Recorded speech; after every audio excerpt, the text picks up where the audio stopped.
સહી પોષણ દેશ રોશનના સ્લોગન સાથે રાષ્ટ્રીય પોષણ મહા કાર્યક્રમ અંતર્ગત પૌષ્ટિક આહાર કીટ વિતરણ કાર્યક્રમ યોજાયો. વર્ષ 2025 સુધીમાં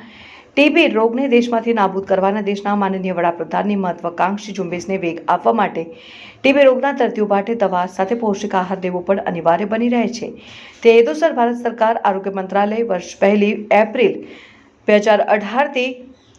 નિશ્ચય પોષણ સહાય યોજના હેઠળ ટીબીની સારવાર લઈ રહેલા દર્દીઓને તેમની સારવાર શરૂ કર્યાથી સારવાર પૂર્ણ થાય ત્યાં સુધી તેમના બેંક એકાઉન્ટમાં દર મહિને ₹500ની સહાય આપવામાં આવે છે. તે ઉપરાંત સેવાભાવી સંસ્થાઓ અને સેવાભાવી દાતાઓના સહયોગથી દર્દીને પૂરતું પોષણ મળી રહે તે માટે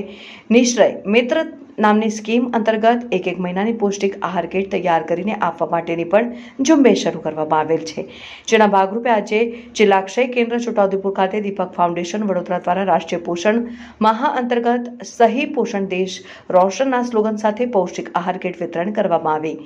જિલ્લા ક્ષય અધિકારી ડોક્ટર ભરતસિંહ ચૌહાણના માર્ગદર્શન હેઠળ યોજાયેલ પૌષ્ટિક આહાર કીટ વિતરણ કાર્યક્રમમાં જિલ્લા ક્ષય કેન્દ્ર છોટાઉદેપુરના medical officer doctor Kuldeep Sharma તથા દીપક ફાઉન્ડેશન વડોદરાના પ્રોજેક્ટ ઓફિસર આકાંક્ષાસિંહ તથા જિલ્લા ક્ષય કેન્દ્ર છોટાઉદેપુરના વાલસિંહભાઈ રાઠવા અને